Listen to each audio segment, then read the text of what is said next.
For 7 years, I paid for my sister's medical degree. When she graduated, she took me to court over our grandfather's inheritance. Your only job is to sacrifice. That's your place in this family, she said. During the inheritance hearing, I handed the judge an envelope. The judge simply looked at my sister and burst out laughing. But let me tell you how we got there. My name is Ashley Cole. I'm 33, the oldest daughter, and for as long as I can remember, I've been the family's invisible backbone. I work as a private investigator, skip traces, background checks, insurance fraud, the occasional spouse who claims to be working late but isn't. My job taught me something that most people never learn. Everyone leaves a trail. Every lie has a receipt. Every betrayal has a timestamp. What Nora didn't know, what none of them knew, was that I'd been building a case file on my own family for 7 years. Not because I expected this, but because I'm a PI, and documentation is muscle memory. The day Nora graduated from medical school, our mother threw a party. Balloons, champagne, a banner that read, "Decar Nora Cole" in gold letters. I stood in the corner holding my phone, taking photos of the celebration like I always did. The invisible photographer, never in the frame. Nora floated through the room in her new white coat, accepting congratulations like a queen receiving tribute. When she finally noticed me, she didn't say thank you. She said, "Try not to look so poor in the photos, Ashley. This is my day." I smiled, the kind of smile you give when you're cataloging evidence. What she didn't know was that her entire medical education, every tuition payment, every textbook, every apartment deposit, every exam fee, sat in a folder on my encrypted drive, cross-referenced by date, amount, and recipient. 7 years of wire transfers, 7 years of sacrifices documented with the precision of a forensic accountant. She thought I was a wallet with legs. She was about to learn I was a vault with a very long memory. Let me rewind to where the damage started. I was 26 when our father's back gave out. He blamed the construction job he'd worked for 30 years, but I suspected it had more to do with the golf courses he visited every weekend while claiming disability. Our mother's savings evaporated around the same time, though somehow the living room acquired a new leather sectional and a crystal chandelier that made dinner feel like a hostage negotiation. Nora had just been accepted to medical school. The celebration was modest then. Just family, just hope. Our mother pulled me aside and said, "Someone has to help. You're the practical one." "I have student loans of my own," I said. "But you're already working. Nora's future is at stake." I should have said no. I know that now.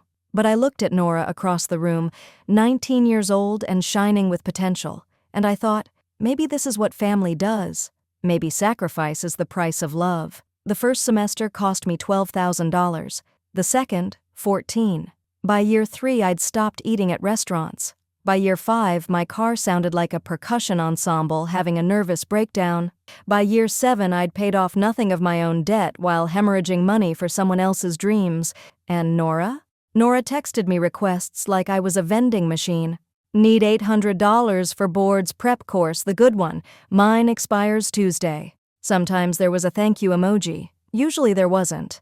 The family group chat became my weekly reminder of where I stood. "Mom, Ashley, can you cover Nora's lab fees this month? She's stressed about rotations." "Dad, we're all making sacrifices here." "Me, I'll handle it." "Nora." That thumbs up emoji, passive, dismissive, entitled, became the symbol of everything I was too afraid to name. I wasn't a sister, I was a subsidy. But here's what they didn't understand about private investigators.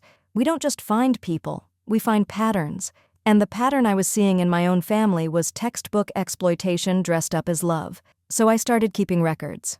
Not for revenge, not at first, just because something felt wrong, and my instincts said to protect myself. Every wire transfer got screenshotted, every emergency got time-stamped, every text message went into a folder. I even kept the receipts from Target runs where I'd bought Nora new scrubs because she couldn't afford them this month, while her Instagram showed spa weekends with friends. I labeled the folder Research Project because that's what it was. Research on how long a person could be stripped for parts before they finally said no. The real poison didn't start with money, it started with Thanksgiving, year 6. Our mother made her famous glazed ham.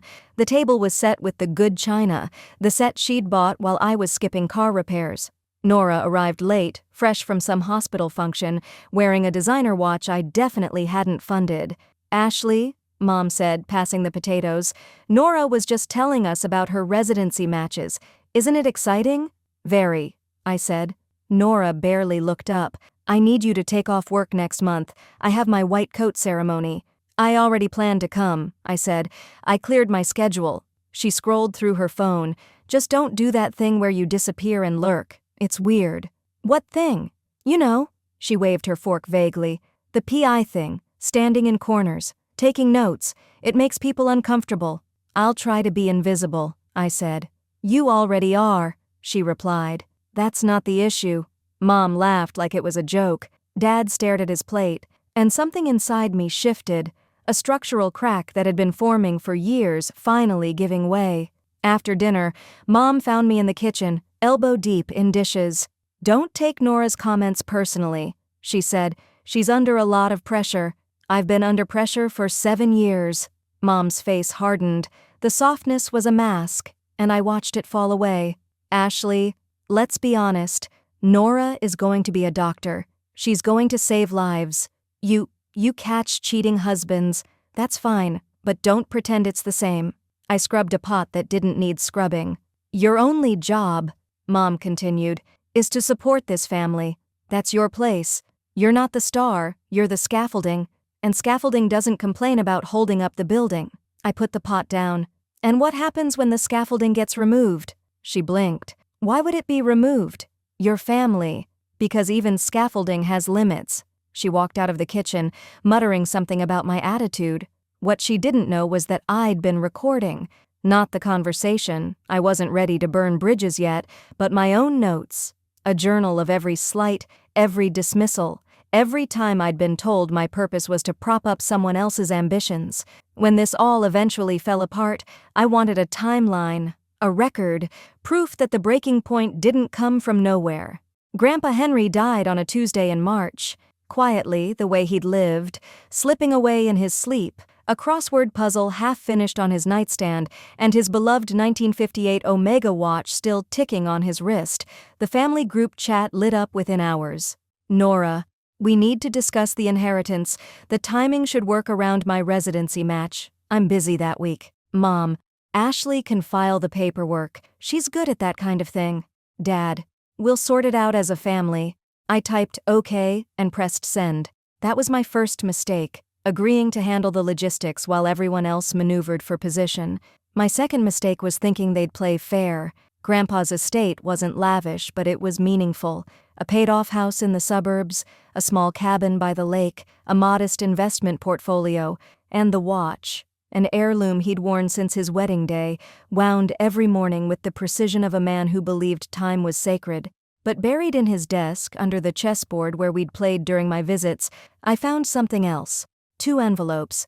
One addressed to me, one addressed to Nora. I opened mine immediately, standing alone in his study, dust motes floating in the afternoon light. "Dear Ashley," the letter began, "if anyone tells you your only job is to sacrifice, tell them no. You've given enough. This house belongs to you. Not as charity, but as recognition. You were there when no one asked you to be. You paid bills you didn't owe. This is my way of balancing the scales. I'm proud of you. Always was. Henry."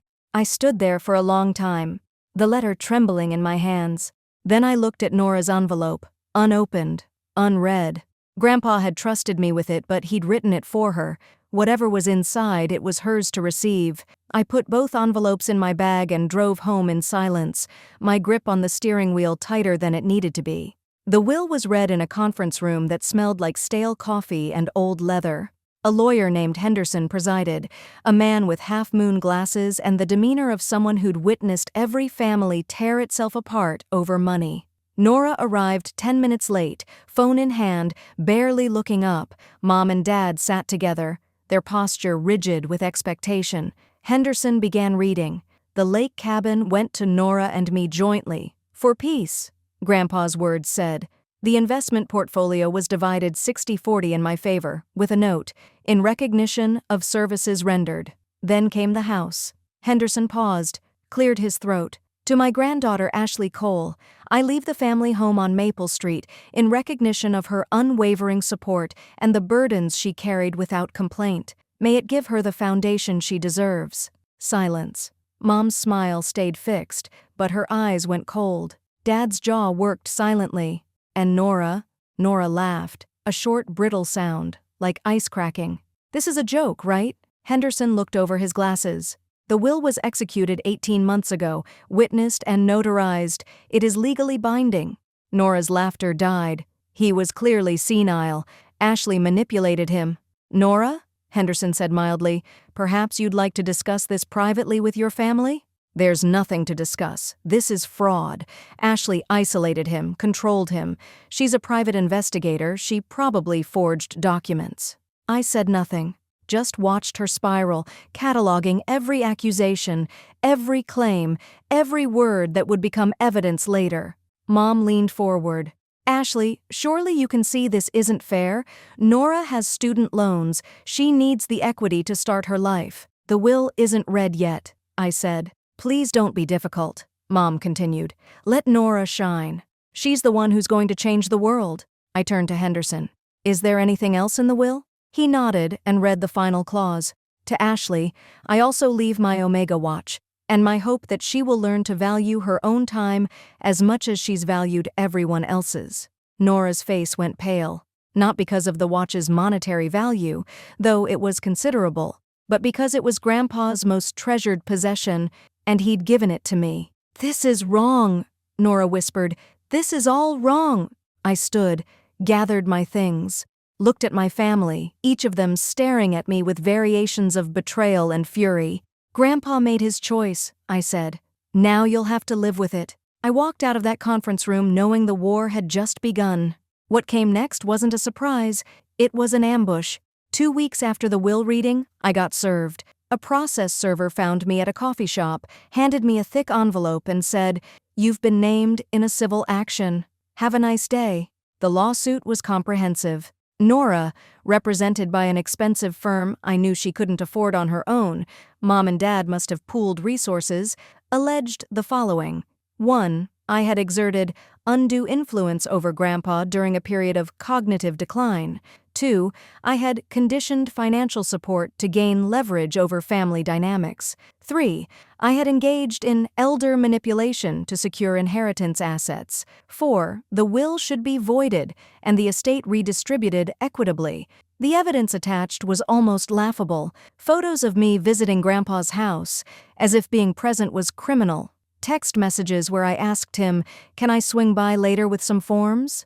Reframed as proof of document manipulation, copies of the tuition payments I'd made, somehow twisted into evidence that I was controlling family money. I sat at my kitchen table, reading the complaint page by page, and I laughed. Not because it was funny, but because they'd handed me exactly what I needed. They'd put my financial sacrifices into the court record. They'd documented the payments they now claimed were leverage. They'd created a paper trail that led straight back to the truth. I had given, and they had taken. And now they wanted to call me a thief. I called my friend Eva, the sharpest lawyer I knew. I need representation. Against your own sister? She whistled. That's cold. She sued me first. Fair point. What do you have? Everything. The next 3 months were preparation. Eva filed our response, denying all claims and requesting full discovery. Nora's lawyers, clearly expecting a quick settlement, suddenly found themselves facing an opponent who didn't flinch. I spent nights organizing my evidence. The folder labeled Research Project became a weapon. Every transfer receipt, every text message, every screenshot of Nora's Instagram showing spa days and expensive dinners during periods she claimed she couldn't afford basics. But I had something else, something they didn't know about. During Grandpa's final year, I'd visited him weekly. We'd play chess, drink tea, and talk about life. He knew about the money I'd given Nora. He knew about the sacrifices I'd made. "You're too generous," he'd told me once. "That girl takes and takes. One day she'll try to take what isn't hers. She's my sister. She's a taker disguised as family." He'd leaned forward, eyes sharp despite his age. "I'm going to write something down.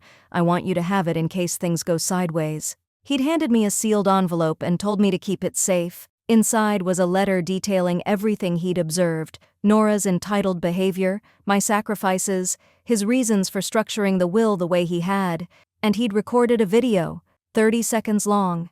Him at his kitchen table, the omega on his wrist, looking straight into the camera. "Sweetheart," he said, addressing Nora, who was off-screen, "I'm proud of you. When you're a doctor, you'll pay Ashley back every dollar. We'll write it down if it helps you remember."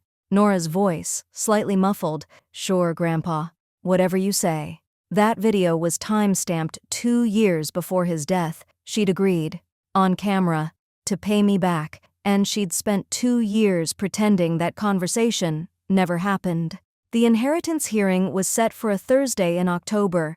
The courtroom smelled like old wood and bureaucratic patience, and the judge, a woman named Martinez with a no-nonsense demeanor, looked like she'd seen every family implosion in the book. Nora arrived in a tailored suit, projector ready for her role as the victim. Mom and Dad flanked her like bodyguards. Her lawyer, a silver-haired man named Preston, carried himself with the confidence of someone billing $600 an hour. I wore the same suit I wore to funerals. Eva sat beside me, quiet and alert. Nora's side presented first. Preston painted a portrait of an isolated elderly man, systematically manipulated by a calculating granddaughter. He submitted the photos, the texts, the financial records, reframed as evidence of control. Then he made his first mistake. "Ms. Cole," Preston said, turning to me, "you work as a private investigator, correct?" "I do." "Isn't it true that your profession involves surveillance, manipulation, and deception?" Eva objected, but the damage was intended. Preston smirked, clearly pleased. "Let me rephrase," he said. "Isn't it true that you possess skills that could easily be used to manipulate a vulnerable elderly person?" I looked at him evenly. "My skills help people find the truth, but I appreciate you bringing up my profession. It's relevant." "How so?" "Because private investigators keep records. We document everything, and I've been documenting for 7 years. The courtroom shifted. Even Judge Martinez leaned forward. Eva stood. "Your Honor, I'd like to submit Exhibit A, a comprehensive record of all financial transfers made by my client to support the plaintiff's medical education. 7 years, over $200,000. She handed the stack to the bailiff. Page after page of receipts, wire transfers, bank statements, all meticulously organized, dated, and annotated. Nora's lawyer flipped through them, his confidence cracking. "And Exhibit B," Eva continued. "Text message records showing the plaintiff requesting funds. Please note the timestamps and the nature of the requests." More documents, more evidence. The stack grew. "And Exhibit C," Eva said, sliding forward a new folder. Screenshots from the plaintiff's social media accounts showing expensive vacations, designer purchases, and luxury experiences during periods when she claimed financial hardship. Preston sputtered. "Objection! Relevance!" "Goes to credibility, Your Honor," Eva said. "The plaintiff claims she was a victim of financial manipulation. These records show she was, in fact, the beneficiary of extraordinary generosity. Generosity she now seeks to characterize as coercion." Judge Martinez nodded slowly. "I'll allow it." Nora's face had gone pale. Mom whispered something urgent in her ear. Dad stared at the table, but I wasn't finished. "Your Honor," I said, standing, "I have one more piece of evidence, if I may." Martinez gestured for me to proceed. I reached into my briefcase and pulled out 2 envelopes, one yellowed with age, one newer. "When our grandfather passed away, he left 2 letters, one for me, which I've already read into evidence, and one for my sister." I held up Nora's envelope. "I never opened it.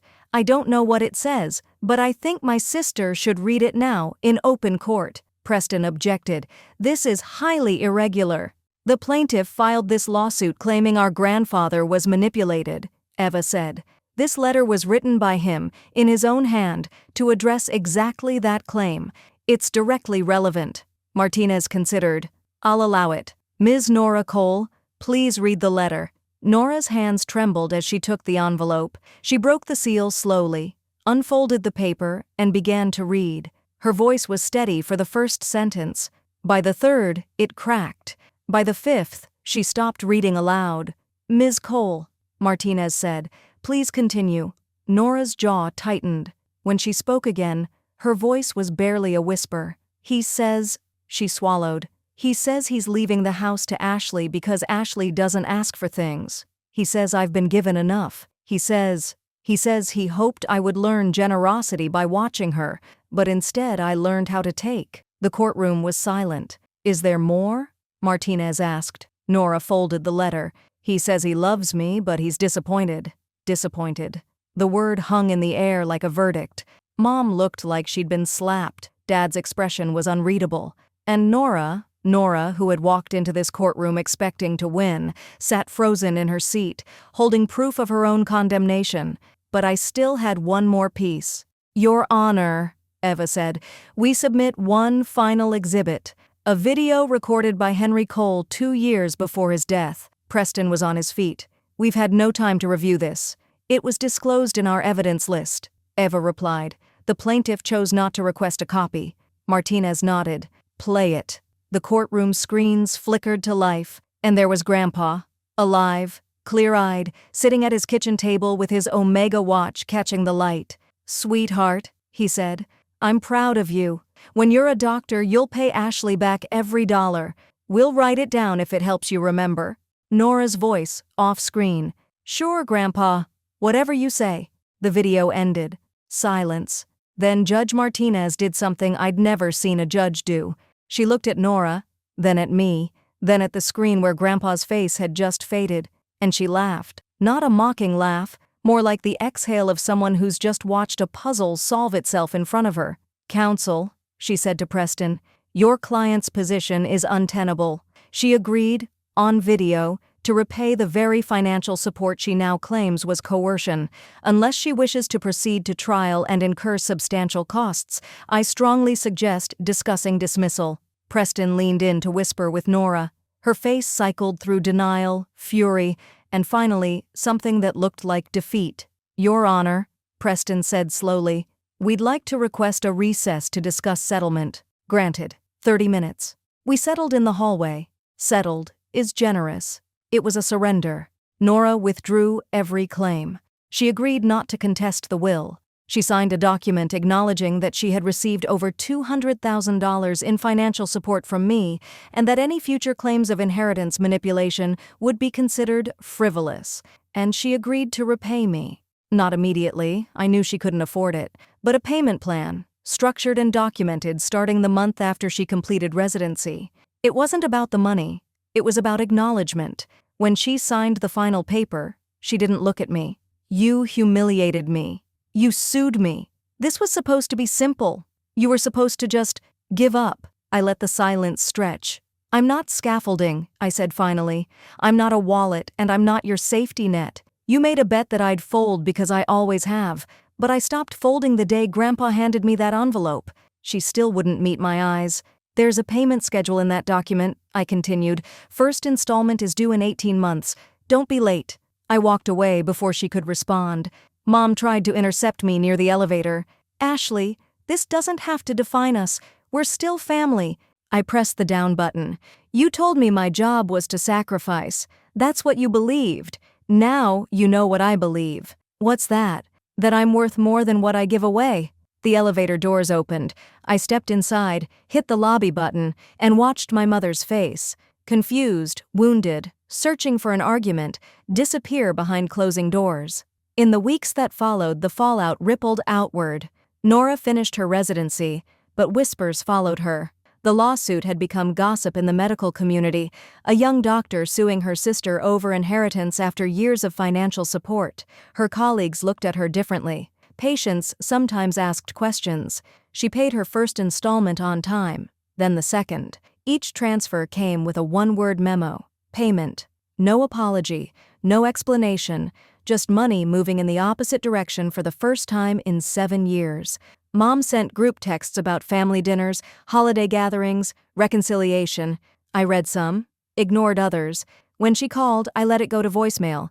Dad left messages about starting fresh, moving forward. I saved one just to hear his voice. Then I deleted the rest. The house on Maple Street became mine officially. I fixed the sagging porch, replaced the kitchen fixtures, planted a garden in the backyard where Grandpa used to sit and read, and on the fireplace mantel, I placed the Omega watch, still ticking, still marking time with the precision of a man who understood its value. 6 months later, I got an email from a law firm I didn't recognize. "Dear Ms. Cole, we represent a client pursuing a civil matter involving family financial disputes. Your reputation for thorough documentation has come to our attention. Would you be available for a consultation?" The case was similar to mine. A sibling who'd sacrificed, a family who'd taken, a confrontation looming. I met with them the next week, listened to the story, looked at the evidence, and saw myself reflected back in the tired eyes of another oldest daughter who'd been told her job was to give. "You need to document everything," I told her. "Every payment, every text, every promise they made and broke. You need receipts." "I don't have them." "Start now. It's not too late." She left with a folder of instructions and a determination she hadn't walked in with. 3 months later, her case settled in her favor. She sent me a thank you card with a photograph of her new apartment, bought with the inheritance her siblings had tried to steal.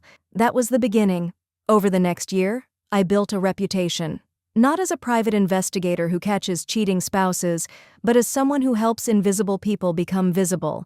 The siblings who pay for everything and get nothing, the caregivers who give up their lives and get written out of wills, the families where love has been weaponized into obligation. I called the practice Clear Evidence Consulting. The tagline, "Your receipts are your rights." 1 year after the lawsuit, I stood in my office on the 3rd floor of a renovated building downtown, looking out at the city I'd almost given up on. The phone rang. Eva's name flashed on the screen. "You need to see the news," she said. I pulled up the local paper's website. The headline hit me like a wave. "Local doctor investigated for insurance fraud. Dr. Nora Cole, recently completing residency at City Hospital, faces allegations of billing discrepancies." I read the article twice. Nora had apparently been padding bills, claiming procedures that weren't performed, pocketing the difference. The hospital had discovered the discrepancy during a routine audit.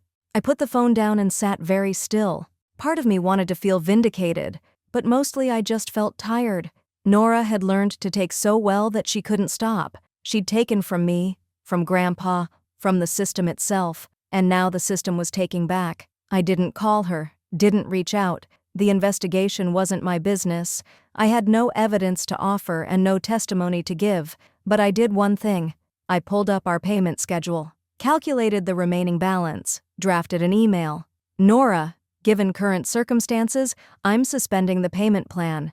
You'll have enough to deal with. Take care of yourself. Ashley." I hit send before I could overthink it. Not forgiveness, not reconciliation, just the recognition that even people who take are still people, and that I could choose who I wanted to be, regardless of who they'd tried to make me. The call came 3 weeks later.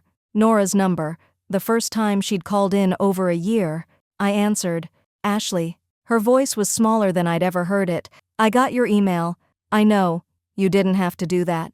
I know." Silence stretched between us, filled with 7 years of payment records and one afternoon in a courtroom.